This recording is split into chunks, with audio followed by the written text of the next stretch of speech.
Et Loïc, pour enchaîner, qu'est-ce qu'il est advenu de ta loi? Qu'est-ce qu'ils en ont fait? Pas grand-chose, hein. On s'y attendait un petit peu. En gros, je sais même pas s'ils l'ont lu, vu le niveau des arguments qu'ils ont développés et la façon dont ils ont répondu aux miens. En fait, comme en commission, le sort habituel, c'est que article par article, il, euh, il rejette bout par bout la proposition de loi jusqu'à attendre que effectivement tout soit vidé, qu'il n'y ait plus rien à discuter. Donc voilà. Et là, moi, Tu es dans le noir. je suis dans le noir. J'ai une coupure. C'est vraiment la soirée des. Ah, Il y a c'est une coupure d'électricité à l'Assemblée? à l'Assemblée nationale. Ah là là, Voilà. tout fout le camp. La Dans cette niche de la, cinquième République, tout fout le camp. la niche de la France insoumise est terminée, on éteint tout. Ouais. Bon, Loïc, dans le noir, donc de façon un peu étrange, mais est-ce Ouais. que tu peux préciser et expliquer aux gens ce que c'était comme proposition de loi, parce que c'est un sujet un peu technique, mais qui a un fond philosophique en fait très important, quoi, et notamment une vision écologique de cette question. Est-ce que tu peux expliquer aux gens ce qu'elle contient, cette proposition de loi? Oui, alors désolé pour les conditions. Voilà, c'est vraiment le blackout de la Cinquième République. Vivement la sixième, qu'on ait de la lumière à l'Assemblée nationale. J'ai pas de bougie, mais c'est la lumière de mon portable. Alors oui, tu as raison. C'est le point d'entrée. Et moi, ce qui m'a fait réagir au tout début de la pandémie, c'est de dire qu'il y avait effectivement une cause écologique à cette pandémie, à ce virus SARS-CoV-2, qui résulte en fait de la perturbation des écosystèmes et du fait que les habitats naturels d'espèces sauvages notamment sont perturbés. Et on retrouve ces animaux qui sont des porteurs habituels de virus. On retrouve ces animaux en fait hors de leur habitat et à proximité plus fréquente de l'homme. Et donc on a cette transmission qui se fait de l'animal Le vers l'homme. pangolin coupable. Pas que le pangolin, mais il a été désigné, mais c'est le cas aussi des habitats des chauves-souris, et puis aussi, hormis ces deux cas-là, c'est le trafic aussi qu'il y a d'animaux sauvages, c'est-à-dire qu'on se permet, enfin l'homme se permet d'aller piller aussi les milieux naturels pour satisfaire des besoins complètement irréels, d'avoir, je sais pas, des animaux sauvages chez soi, enfin c'est complètement hallucinant. Bref, donc c'était le point d'entrée, c'était de dire qu'il y avait une origine écologique et que c'était, à ce titre-là, une catastrophe qui pouvait être qualifiée de naturelle puisque elle relevait effectivement d'une perturbation anormale, d'une intensité exceptionnelle, comme c'est la définition d'une catastrophe naturelle dans la loi, et qui avait provoqué cette pandémie. Et donc, ça a été mon point d'entrée parce que il avait, hormis cette lecture écologiste de départ, il avait aussi la vertu, une vertu économique, c'est-à-dire de dire que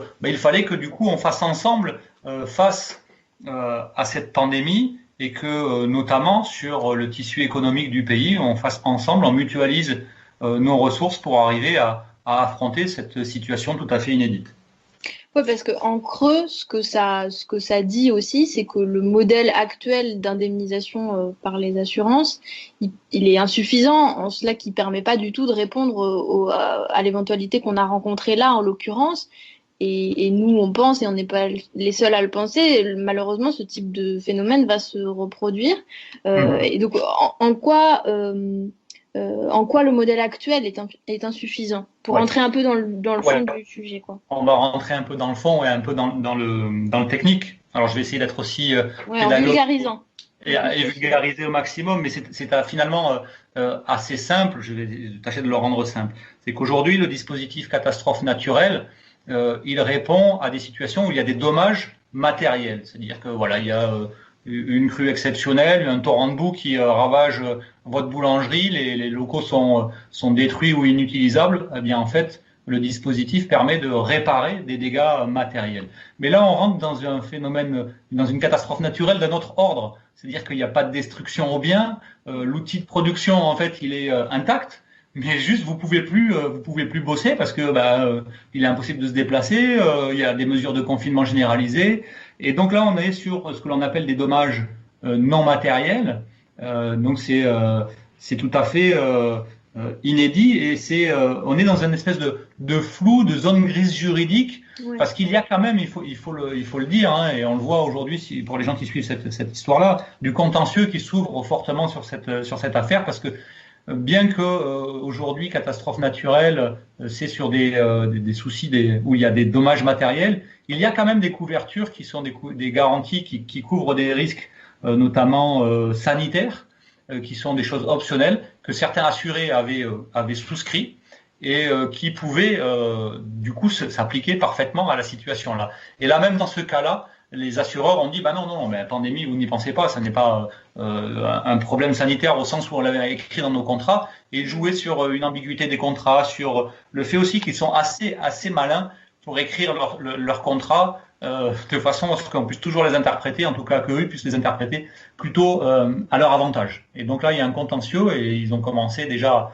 à perdre quelques premières décisions en première instance qui commencent à ébranler leur certitude juridique et je pense que ça va aussi faire bouger les lignes de ce côté-là. Il y a une question, parce que j'ai en même temps les questions des gens qui nous regardent. Il y a une question sur quelque chose que j'ai dit de Nico Yorel qui demande s'il y a des études sur la multiplication de ce type de pandémie. Et j'ai envie d'élargir la question. Est-ce que toi, tu as aussi lu, j'imagine, des études, etc., pour préparer cette proposition de loi qui inclinait à construire ça de façon pérenne, c'est-à-dire c'est pas une unique pandémie qui perturbe notre quotidien en pensant que ces phénomènes vont se répéter. Est-ce que sur quoi tu t'assois intellectuellement, sur quel type d'études et de récits quoi? Alors, je pense qu'il soulève là un problème qui est d'importance, parce que en fait, avec une question, il en soulève au moins deux. La première, c'est la faiblesse de la recherche publique sur ces histoires de zoonoses. Donc les zoonoses, c'est ces pandémies qui viennent des animaux et qui se répandent.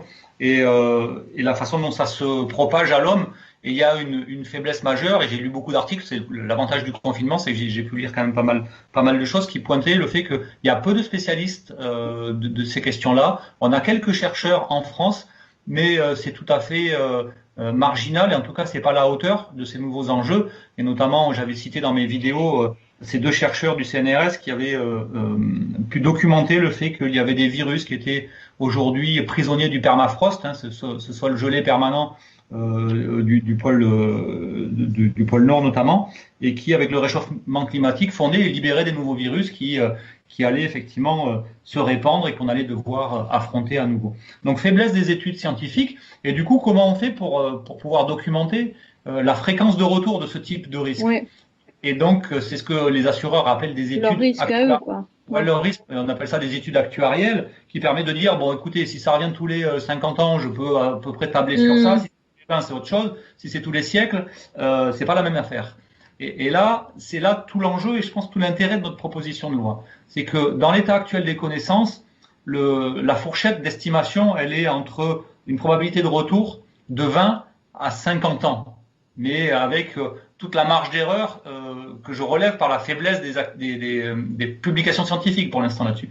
Mais en se basant sur cette fréquence de retour autour de 20 à 50 ans, c'est là que je balaye un argument en disant il faut construire un dispositif spécifique sur le risque de pandémie et sur un risque sanitaire.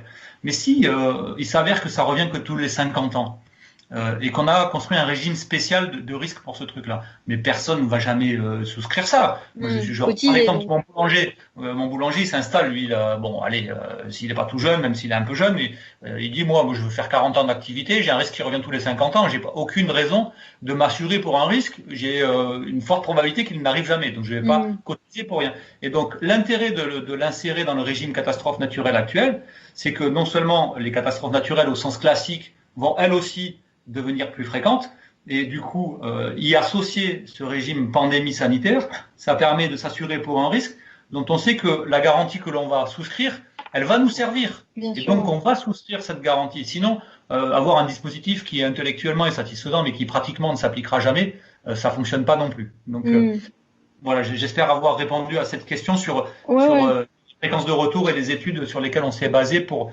construire le dispositif. Sur le contenu de la PPL, quels sont les secteurs d'activité qui sont concernés par ces potentielles indemnisations? C'est très large, hein. Moi, j'ai auditionné C'est les. particulier et entreprise?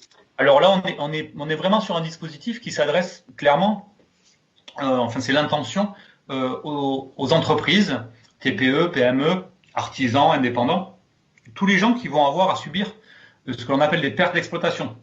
Autant le régime catastrophe naturelle, quand je disais la boulangerie est submergée par un torrent de boue, mais c'est valable pour sa maison, son appartement. Donc ça, le CatNat, c'est comme ça qu'on l'appelle, hein, le catastrophe naturelle dans son état actuel, il couvre particulier professionnel. Nous, l'idée, c'est dans cette cagnotte CatNat, on adjoint ce risque pandémie, mais qui ne s'appliquerait qu'aux professionnels qui auraient des pertes d'exploitation. Et donc, je pense que c'est des dispositifs qui sont finalement assez faciles à imaginer. On peut imaginer des lignes aussi, je veux dire comptables, qui permettent de flécher des ressources pour un certain type de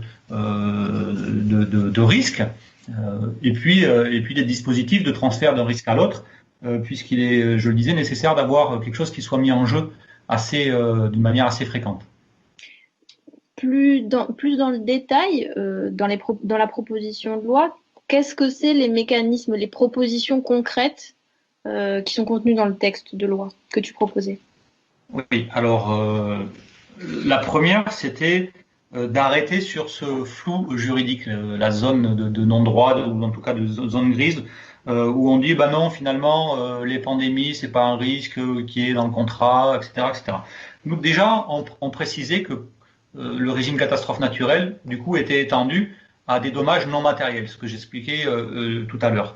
Donc ça, c'est la première chose, dommages non matériels, avec un mode de déclenchement qui, comme sur le régime catastrophe naturelle, est avec une quasi-automaticité en tout cas. C'est-à-dire que la force du régime CatNat, c'est que quand il y a un arrêté de catastrophe naturelle, eh bien en fait, on peut faire jouer le mécanisme de fait, de droit. Les assurés ont accès à cette cagnotte qui est constituée par les surprimes CatNat.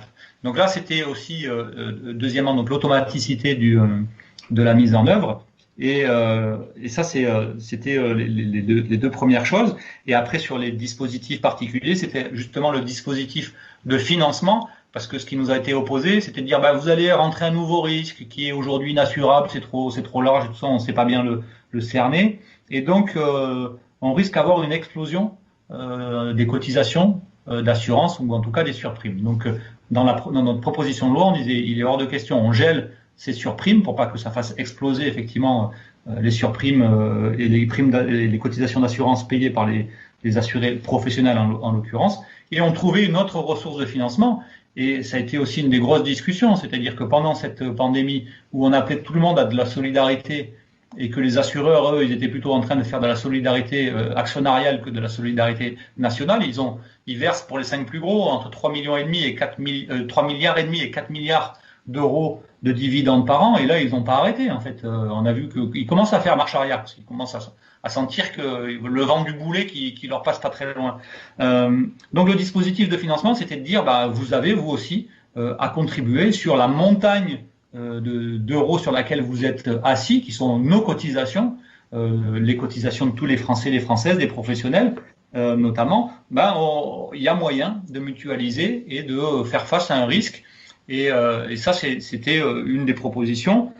Ça, c'était le parti pris qu'on avait pris de dire voilà, il faut maintenant arrêter avec ces dividendes qui sont honteux et odieux dans la période, et il faut qu'ils participent au financement. Mais on peut imaginer d'autres sources de financement. Il a été proposé un amendement cet après-midi en séance qui proposait de taxer les réserves de capitalisation des compagnies d'assurance, une petite taxe qui permettait d'alimenter ce fonds-là. Donc en gros, je vous le fais, c'est leur fonds propre. Hein. Comme ils accumulent beaucoup de fonds propres, il suffit de taxer un petit poil et hop, ça fait beaucoup d'argent qui rentre dans la tirelire pour indemniser. Voilà les dispositions essentielles qui étaient dans la proposition de loi. Donc une clarification du droit, une automaticité du dispositif et un dispositif de financement qu'on proposait. Dans tes explications, là, on touche à un problème qui pose beaucoup de questions dans celles qu'on reçoit là en direct pendant l'émission.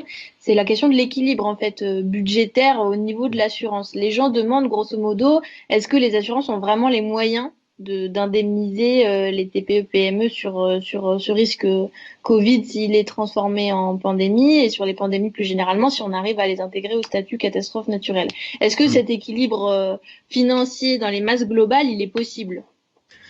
Alors aujourd'hui, dans l'état actuel de la façon dont est alimenté le fonds CatNat, non, c'est bien pour ça que l'on y adosse un dispositif de financement. Parce que l'idée, c'est qu'il faut absolument renforcer l'assise financière de ce dispositif catastrophe naturelle pour qu'il puisse répondre. Et là, c'est là aussi qu'il y a une grosse bataille. Et moi, j'ai un différent d'appréciation très net avec la Fédération française de l'assurance qui nous dit ah oui, mais vous n'y pensez pas. Oui, c'est étonnant d'ailleurs. On se demande des fois. Et qui nous disent, et qui ont dit rapidement, c'est ce que je dis, c'était la bataille médiatique. Oui, mais vous n'y pensez pas, 50 à 60 milliards d'euros d'indemnisation de perte d'exploitation, ça met en péril la profession, on va mettre la clé sous la porte et tout. Enfin, moi j'étais en larmes quand je les écoutais. C'était l'apocalypse totale pour eux. Alors sur les grandes masses, déjà il faut s'entendre sur quel montant il faudrait indemniser. Moi j'ai auditionné des professionnels, notamment l'Union des métiers et des industriels de l'hôtellerie, l'UMI, qui nous disait qu'aujourd'hui il y avait des dispositifs qui avaient permis de faire face à pas mal de choses, notamment se féliciter de l'action de l'État sur le chômage partiel, mais qu'il y avait un manque du côté des assureurs. Et eux, ils avaient fait une enquête un peu sérieuse parce que les estimations de la FFA, c'était un peu au doigt mouillé, 60 milliards, c'était un peu comme ça. Ils m'ont expliqué en audition, c'était une règle de 3 de niveau CM2 sur des grandes masses. Bon, moi je demande à ce que ce soit. D'habitude, ils sont plutôt très précis dans leurs chiffres. Ouais. Donc sur les grandes masses, on n'est pas d'accord. Et donc je citais l'UMI qui nous disait aujourd'hui, nous, sur les métiers de l'hôtellerie, de la restauration, on est sur des choses autour de 8 à 9 milliards d'euros, dont une partie est compensée par le chômage partiel. Mais bon, donc les grandes masses, moi je dis que là aujourd'hui, déjà si les assurés ils avaient pu compter sur une dizaine de milliards d'euros des assureurs pour faire face, ça aurait quand même bien amorti le choc. En tout cas, c'est l'ordre de grandeur qui aujourd'hui est un peu réclamé. Donc, je cite les industries de l'hôtellerie, de la restauration, mais aussi le syndicat des TPE, des très petites entreprises, qui a besoin de ça pour amortir.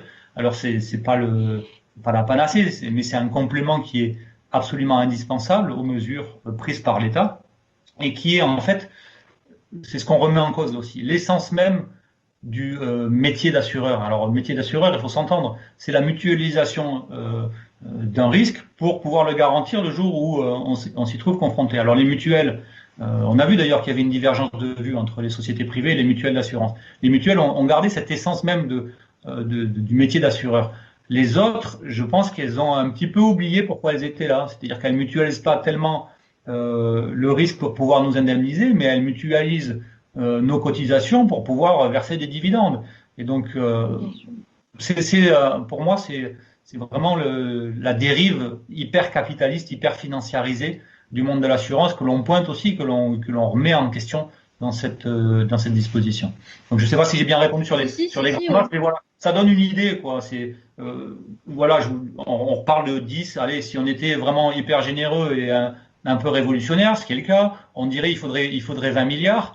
Il aurait fallu 20 milliards, mais c'est tout à fait possible. Les 5 plus gros versent à peu près 20 milliards d'euros de dividendes par an. Si on leur en prend 10% chaque année ou 12% comme je le propose pour qu'ils cotisent au fonds CatNat, ça fait autour de 2 milliards. Si ça revient tous les 20 ans, ça fait une belle tirelire, quoi. Il y a de quoi voir venir. Et même question du côté des assurés cette fois-ci. Est-ce que ça va pas faire augmenter de manière très très nette et trop nette les cotisations des assurés? Je prends la question par exemple d'Alain qui demande concrètement, ça ferait pas payer l'assurance plus cher et trop cher en fait pour des petites entreprises? Évidemment, si on adosse ce dispositif uniquement sur une garantie qui est financée entièrement par la cotisation des assurés. là, on voit bien que ça ne peut pas fonctionner. C'est pour ça qu'il faut élargir l'assiette de ce qui rentre dans ce fonds-là. Parce que,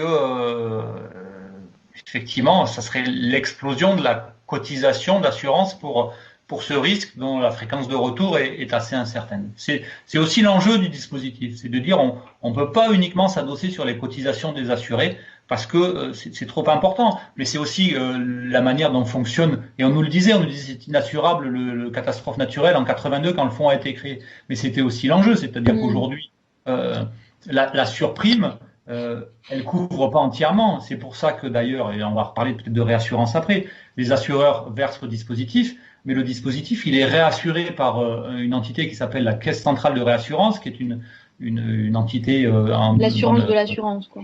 L'assurance, voilà, le réassureur sur l'assurance de l'assurance. Et en l'occurrence, la CCR appartient à l'État. L'État est le seul actionnaire.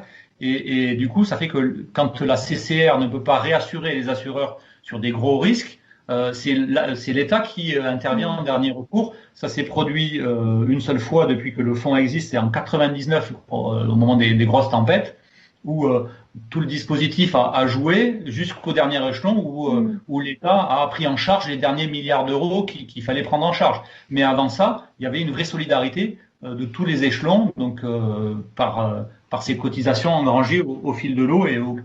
Et là, pour le coup, tout le monde participe à alimenter cette tirelire. Je pense que c'est assez clair sur ce que toi, tu voulais proposer. Est-ce que tu peux expliquer ce qui s'est passé d'abord en commission, puis aujourd'hui en hémicycle, t'en sors à peine, parce que je discutais avec plusieurs députés dans l'émission avant, qui en commission avaient vu leur proposition de loi vidée de leur contenu, ce qui n'est pas ton cas, ce qui n'a pas été le cas pour la PPL 4NAT. Donc qu'est-ce qui s'est passé en commission et qu'est-ce qui s'est passé aujourd'hui finalement en séance? Alors en commission, comme en séance, je veux dire, c'est un sujet sur lequel je pense qu'on les a mis vraiment en porte-à-faux et en défaut. Parce que c'est la Startup Nation, il ne faut pas oublier. Donc c'est les amis des entrepreneurs, de la libre entreprise, de libérer les énergies et tout le bazar. Et donc là, en fait, on s'aperçoit que finalement, c'est pas la Startup Nation, c'est les amis du CAC 40. Et en fait, moi, ce dont je me suis rendu compte dans les auditions, c'est qu'ils laissaient quand même sur le bord du chemin tout ce tissu économique fait des TPE, des PME, même des entreprises de taille intermédiaire et des artisans qu'ils abandonnaient un petit peu à un face-à-face avec les multinationales de l'assurance. Et donc là, ils ont été un petit peu en défaut et ils ont dit, bah oui, on est unanime à reconnaître que c'est un sujet qu'il faut qu'on traite. Parce que pour le coup, on a été un peu les chercher sur leur terrain et on les a un petit peu mis en défaut en leur disant, mais finalement, vous êtes les amis du CAC 40, mais c'est pas ce que vous prétendez en fait. Et donc, du coup, ils ont été un petit peu ennuyés à dire, bah non, cette proposition, c'est un truc de révolutionnaire insoumis, ça n'a circulé, ça n'a rien à voir, il y a rien à voir et on n'en veut pas, c'est dogmatique et tout. J'ai le sentiment qu'on les a un petit peu coincés sur cette affaire. Donc ça, c'était un point de départ intéressant. Pour autant, c'est quand même la République en marche, il faut pas oublier. Donc, ils ont avancé un certain nombre d'arguments en disant que on pouvait pas, ça allait mettre donc en péril l'équilibre, proposer des dispositifs alternatifs de financement, parce que ça vous plaît pas qu'on aille piquer les dividendes des multinationales, mais ok, donc dites-moi comment. Après ils ont pointé, oui, mais vous comprenez la longueur des expertises, ça répondrait pas à l'urgence. Mais je dis si, pas de problème, on a un régime à une fusée à 2 étages, on peut, du coup, voilà, c'est aussi des discussions de commission, on peut avoir un régime, une indemnisation forfaitaire très rapide, puis après faire des expertises, et puis aujourd'hui il y a une poignée d'experts sur le territoire, on peut élargir, enfin bref, on avait des réponses quand même sur le fond un peu sérieuses. Et les discussions ont été après aussi sur mais non, il faut 4NAT, on va déséquilibrer, il faut un nouveau risque, il faut un risque sanitaire. Et là, moi, je les vois un petit peu venir aussi avec leurs gros sabots, c'est-à-dire qu'ils nous disent ok, on va s'occuper de ça, on prend les choses à bras le corps, on va faire un régime spécial risque sanitaire. Et puis, en fait, on a un groupe de travail qui s'est mis en place, nous disent-ils, avec Bercy. Et en fait, ils discutent avec les assureurs comment ils vont pouvoir faire bricoler un truc qui coûte pas trop cher aux multinationales et qui finalement sera pas à la hauteur, à mon sens, des enjeux. Donc ça, c'était les discussions en commission où, de fait, moi j'étais un peu épargné par leur odieuse conduite par rapport à nos autres textes. Néanmoins, ils se sont pas abstenus de taxer la loi ou la proposition de loi comme mal ficelée, un truc d'amateur fait à la va-vite, d'opportuniste, etc. Alors que je rappelle qu'il y a 11 propositions de loi sur le sujet qui ont été déposées et on n'a pas été les derniers à réagir. En tout cas, Par tous les groupes, tu veux dire?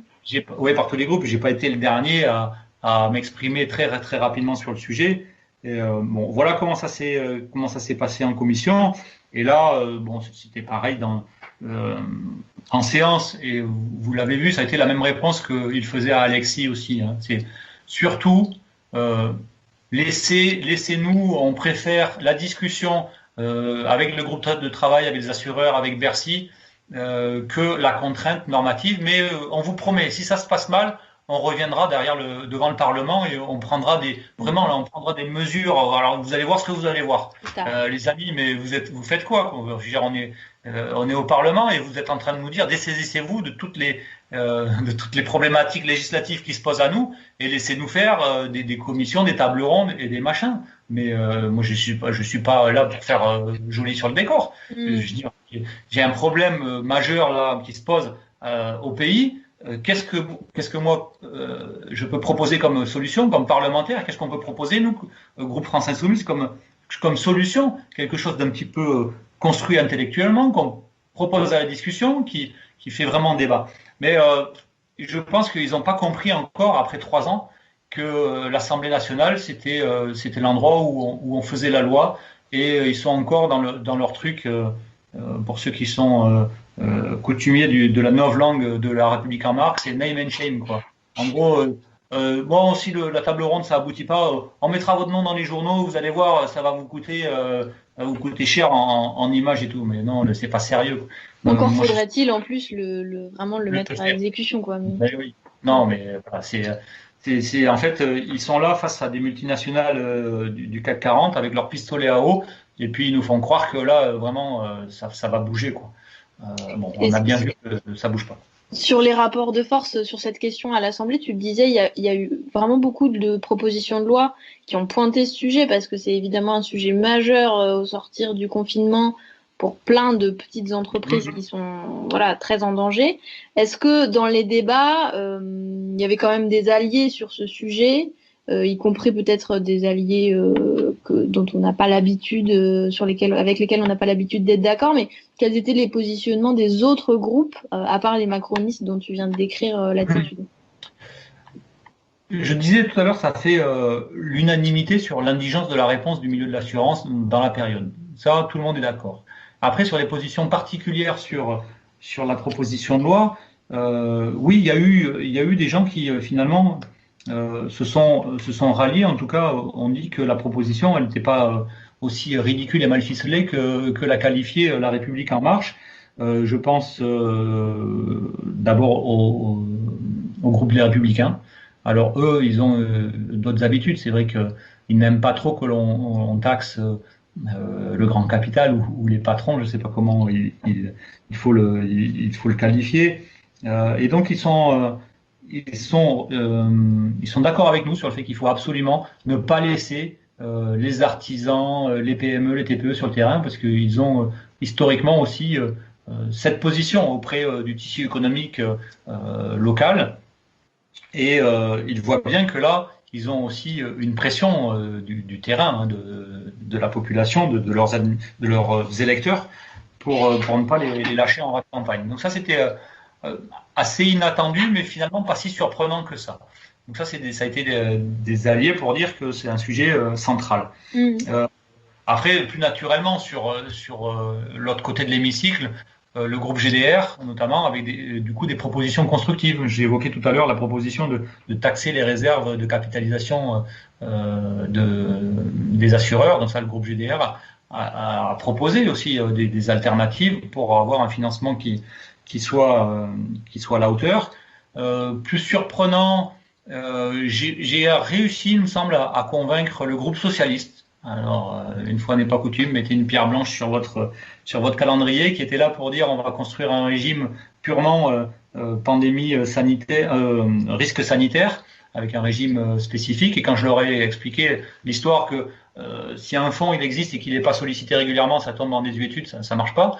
Et ils avaient eux par contre aussi pointé sur la proposition de loi un risque. C'est-à-dire que moi je disais que en fait le mécanisme se mettait en œuvre que si il y avait un confinement avec une durée plus ou moins longue, et donc ça méritait d'avoir une précision dans la rédaction, et ça ils l'ont relevé, et ça a été du coup un apport aussi pour moi. Et donc quand on parlait d'alliés, c'est aussi enrichir la réflexion sur le fait que le mécanisme il pouvait pas seulement concerner des périodes très particulières comme celle qu'on vient de vivre, de confinement quasi total de la population, mais qu'on peut se trouver à l'avenir confronté à des pandémies où on aura peut-être un jour, quand on aura fini avec les macronistes, enfin des masques et des tests dans ce pays-là, mais que malgré qu'il n'y ait plus de confinement, on aura quand même des problèmes d'accès à des commerces et qu'il y aura quand même des pertes d'exploitation sans qu'il y ait nécessairement un confinement. Donc ça m'a permis d'élargir un petit peu le dispositif. Donc ça, c'était un autre allié objectif sur ces propositions. Mais ça fait vraiment consensus sur tout j'allais dire, les deux côtés de l'hémicycle, sur le fait qu'il fallait vraiment saisir ça et construire quelque chose d'un petit peu sérieux. Après, voilà, c'est les différences habituelles d'approche et de ce que je disais aussi, de la contrainte que l'on a à mettre sur les gens qui aujourd'hui sont assis sur des montagnes d'or. Pour finir peut-être et élargir le sujet, parce que ça t'a permis de te plonger sur la question des assurances, des assureurs qu'on n'avait pas forcément beaucoup abordé jusque-là, qui est une question quand même hyper importante, et en prenant appui sur la question d'un internaute qui s'appelle Nico Yorel et qui grosso modo demande sous la 6e République qu'est-ce qu'on ferait comme loi sur le secteur des assurances. Donc, pour toi, qui a du coup travaillé cette question par ce biais des pandémies et de la problématique catastrophe naturelle, quels seraient les mécanismes de contrainte peut-être à mettre en place sur ce secteur-là?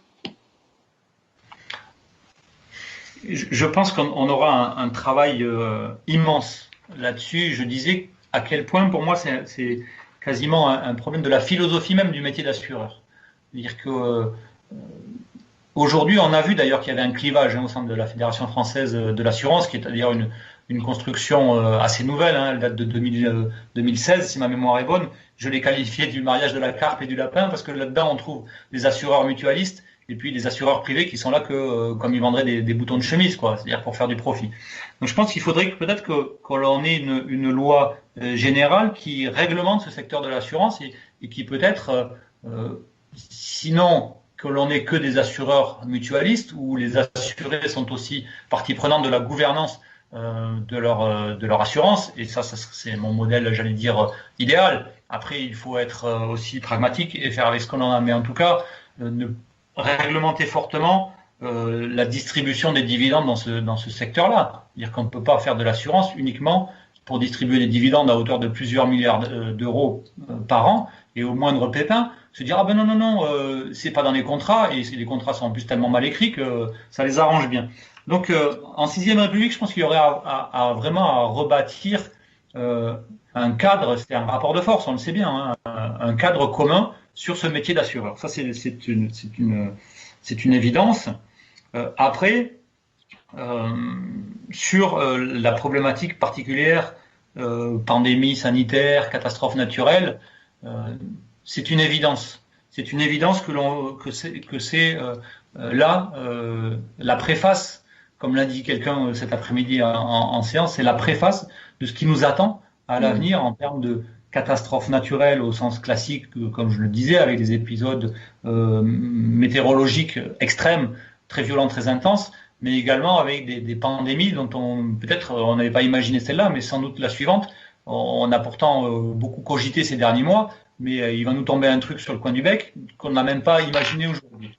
Donc ça veut dire qu'il faut rien s'interdire pour construire un truc qui soit vraiment costaud sur cette question-là, parce que on va en avoir besoin, c'est une évidence. Et donc il va falloir qu'on réfléchisse, et je le dis assez souvent, on est plus intelligent à plusieurs que tout seul. Il va falloir que l'on regarde vraiment comment on peut faire face à ça. Et je parlais des scientifiques tout à l'heure. Je pense que on aura, mais sur ces domaines comme beaucoup d'autres, la recherche publique, on voit qu'elle a vraiment un rôle majeur pour éclairer la décision publique.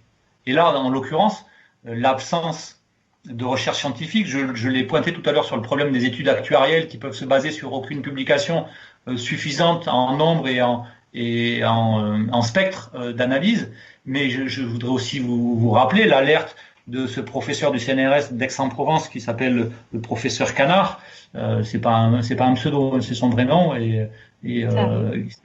voilà, c'est tout à fait sérieux, hein, ce monsieur. Il travaillait sur les coronavirus suite au dernier SRAS.